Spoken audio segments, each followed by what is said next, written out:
The top 10% of men broke dating for everyone else. Well, not on purpose, but by being visible to too many women at once. And once you understand the math, you'll never trust the just be yourself advice again.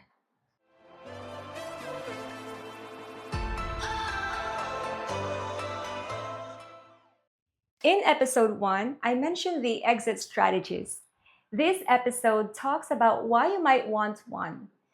I showed you how the dating market broke, and today let's uncover the mechanism because people keep arguing about outcomes without naming the structure that keeps producing them. The actual math of why just be yourself or be authentic stopped being good advice. And the word most creators use as a weapon these days, hypergamy, I'm going to explain it as a system, not a scapegoat. The most common advice men get when they can't find a partner is some version of work on yourself, get in shape, make more money, be more confident, dress better, improve your social skills.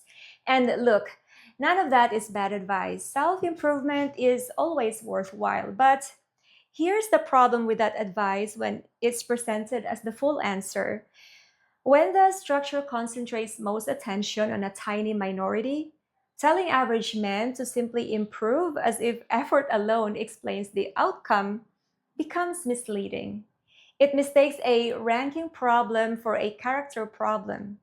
To just be better isn't a strategy anymore. Honestly, if I were an average man in the West today, I'd take it as gaslighting because the average man there is not competing against some abstract standard. He is competing against a system that was designed to concentrate attention on a tiny group and make everyone else invisible. And here's another way to see it. Now, put 100 men in a room and imagine every right swipe women collectively gives them.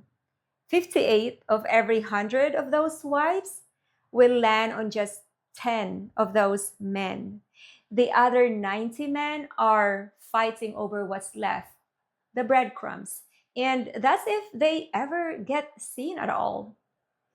Now, they could be the most interesting, kind, stable, funny men on earth. It wouldn't matter because they're not even included in the consideration set.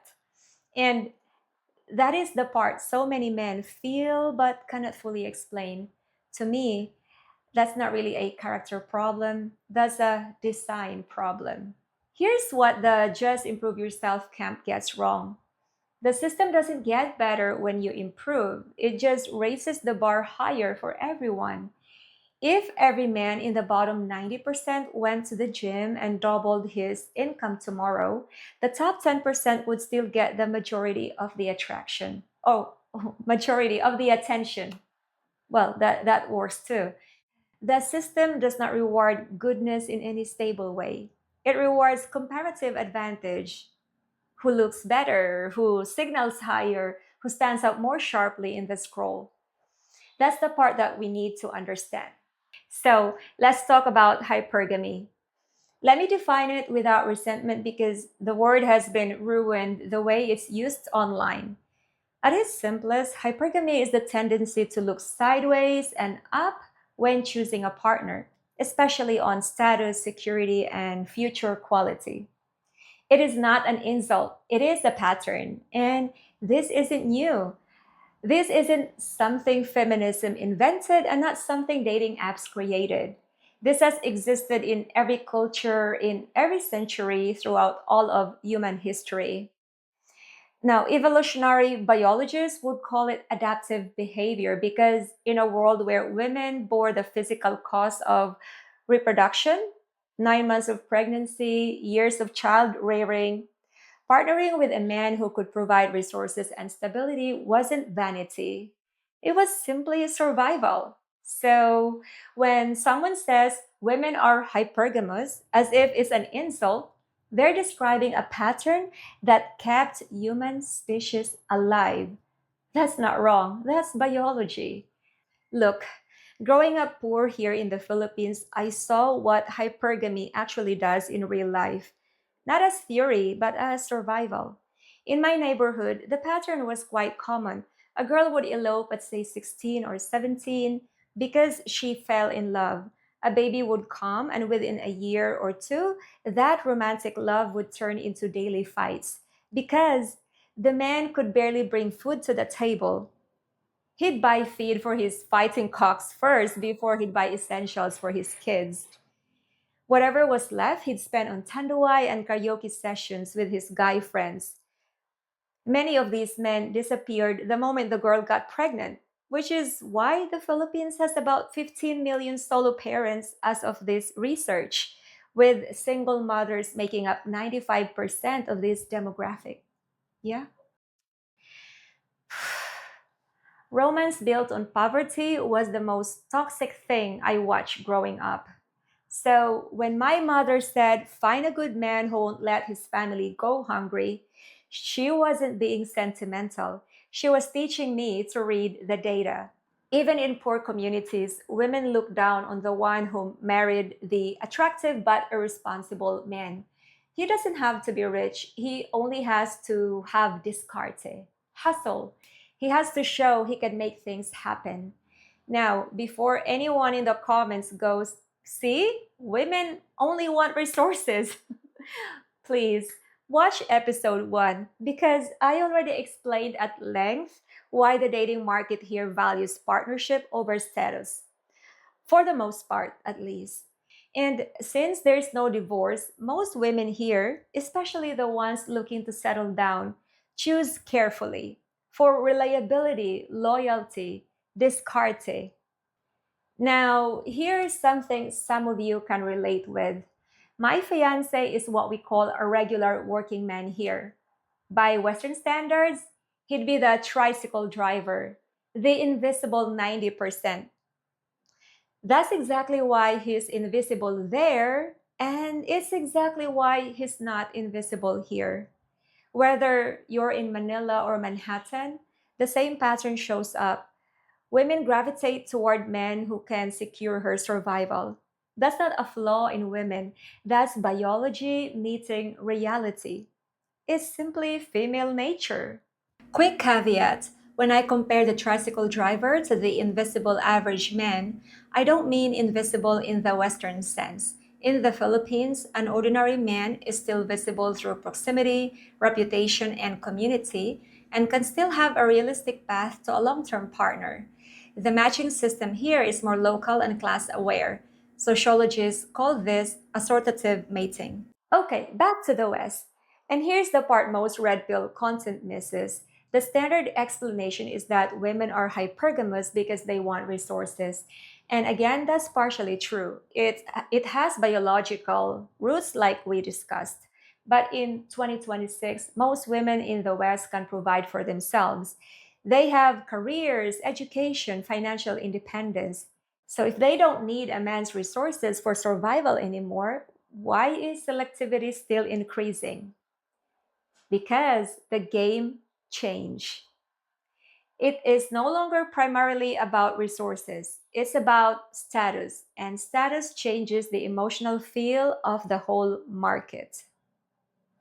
I got deep into this topic after watching Professor Jan's game theory breakdown of the dating market. Honestly, that lecture was a light bulb moment in why this whole series exists. Links in the description if you're interested. One point that stuck with me from that lecture is in wealthy modern societies, people don't choose partners primarily for reproduction or even for companionship anymore. They choose partners as status signals. The partner stops being judged only as someone you can build with and starts being read as evidence of your own value. And once that happens, peace, decency, and compatibility can start feeling underwhelming. Once you understand that, once you see that the incentive shifted from build a life together to what does my partner say about me, then everything about modern dating in the West makes sense. That was when it clicked for me why dating here still works and why over there it broke. Different economic conditions, different cultural defaults, same biology, different game. In the West, most modern women hold out for men who seem exceptional rather than matching with men who are reliable and stable. Why do men feel like they have to perform rather than just be genuine? Why are both sides exhausted? Nobody is playing the partnership game anymore. That's why. They're playing the status game. And in the status game, there are very few winners and a whole lot of people who feel like they're losing. Now, what constrained this in the old system, as I mentioned in episode one, was proximity. When the dating pool was limited to your community, maybe 30 or 50 people, hypergamy was tempered by reality. You could aspire upward, but your options were finite. So you evaluated the best available from a small pool. And best available was often someone roughly at your own level. That system produced stable matches. The apps removed that constraint entirely. Now you're not selecting from 30 people, you're selecting from thousands. And when you can see the top of the market on your screen every single day, the 6'2" guy with a perfect jawline, the entrepreneur with the lifestyle content, the six pack, 6 inch, six figure, like they say, the guy next door starts looking like a downgrade. Yeah? Not because he got worse, but because the frame of reference expanded beyond anything biology was designed to handle. Social media made this even more extreme. They created a curated version of reality where the exceptional looked ordinary. When your feed is full of couples living their best life, the normal relationship with a normal person doing normal things feels inadequate. It feels like settling, even when it's not. The result? Only 15% of matches on dating apps ever turn into a real conversation. And the other 85%?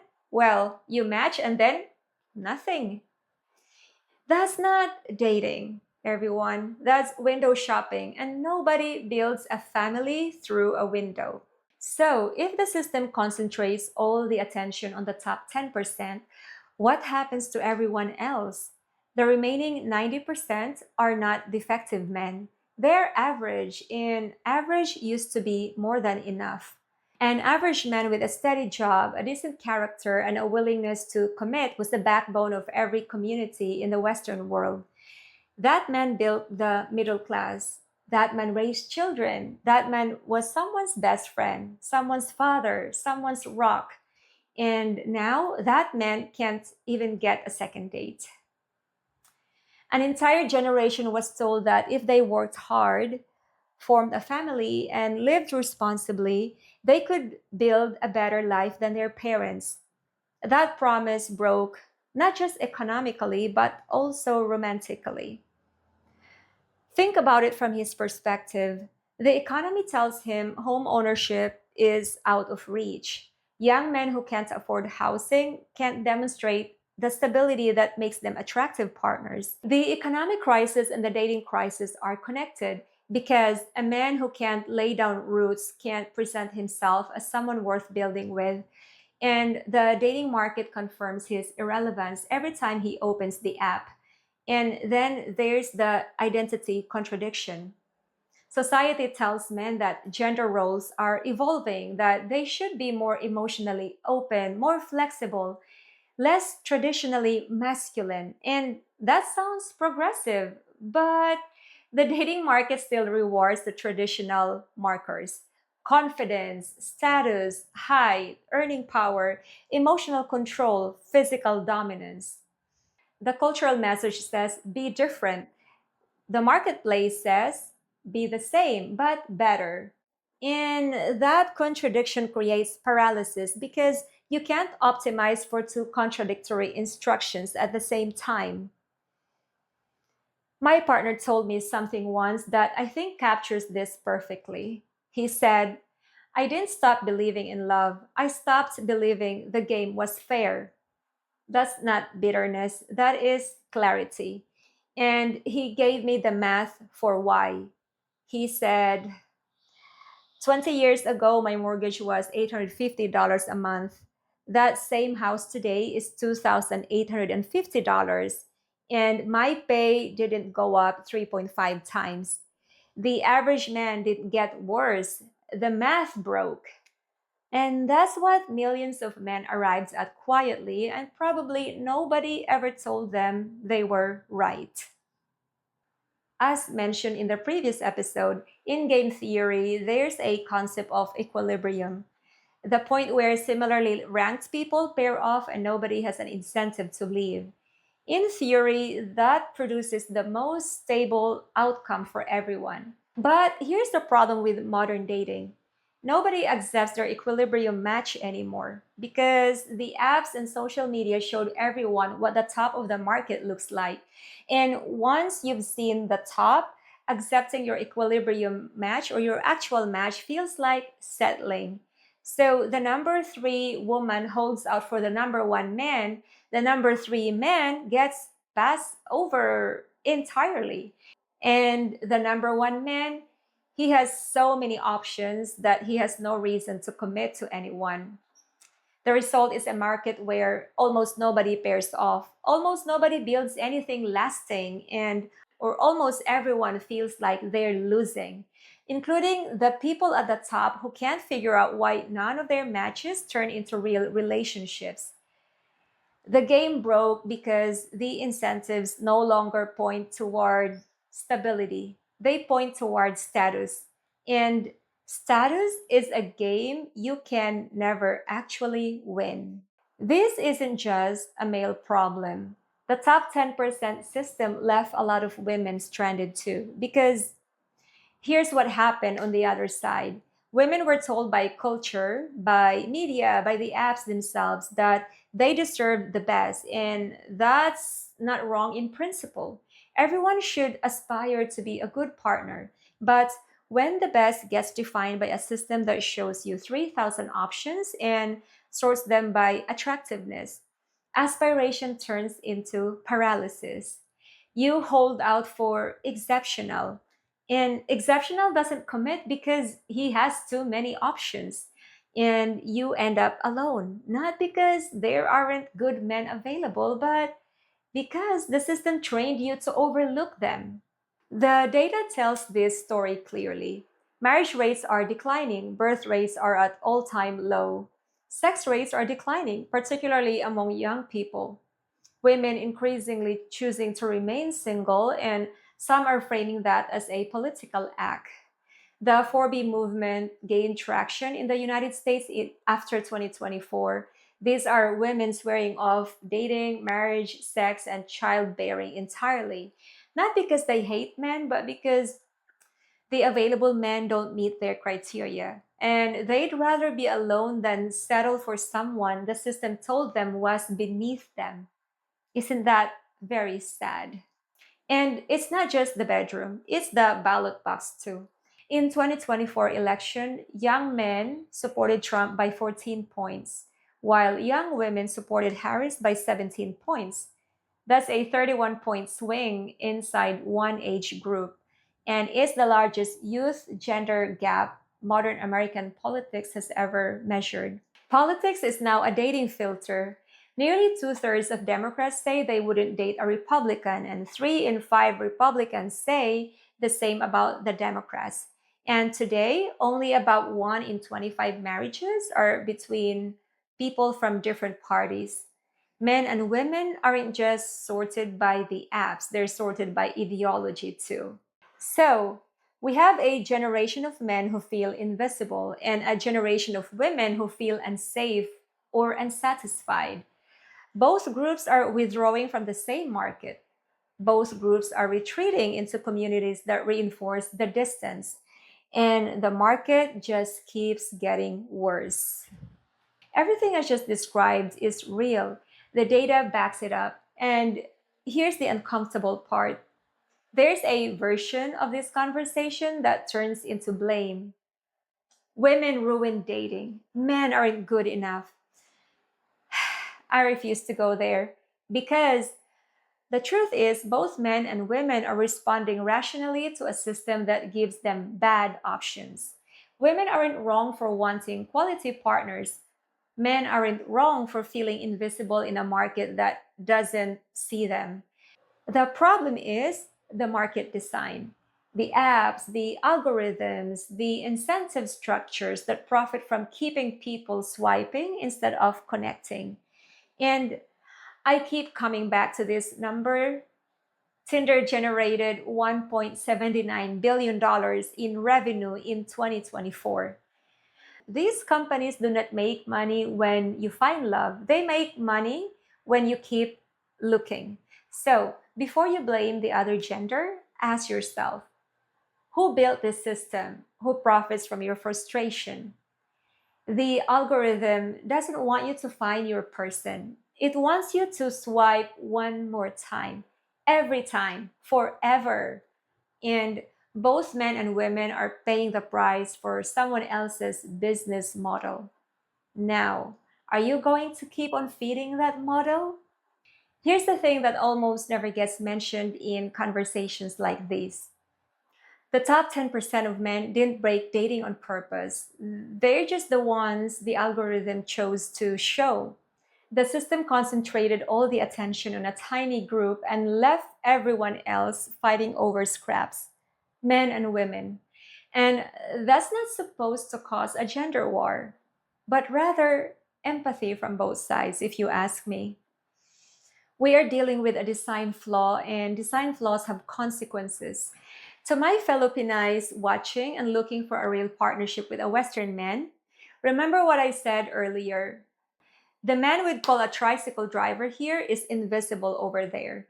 So when he gets here and seems worried of being chosen or doesn't trust this is real, be patient with him. But also, know yourself first. Communicate clearly. Honesty on both sides is what weeds out the wrong ones. In the next episode, I'm going to trace what happens when millions of men realize the game is rigged. Some implode inward, some withdraw quietly, and some buy a plane ticket. Incels, MGTOW, passport bros, three exits, three movements, and they're all the same man at different stages of grief. Understanding the difference between those three responses is the key to understanding everything that comes next in this series. My question for you, gentlemen, what was the exact moment when you realized that improving yourself wasn't enough, that the system itself was the problem? Tell me in the comments. I am curious to know your thoughts. If you think this video can help your Filipina understand you better or can benefit someone you know, sharing is caring. Subscribe for more honest deep dives like this. See you again on the next one. Bye. Why do mean? Oh my god. All right. Even in poor communities, women look at oh shoot.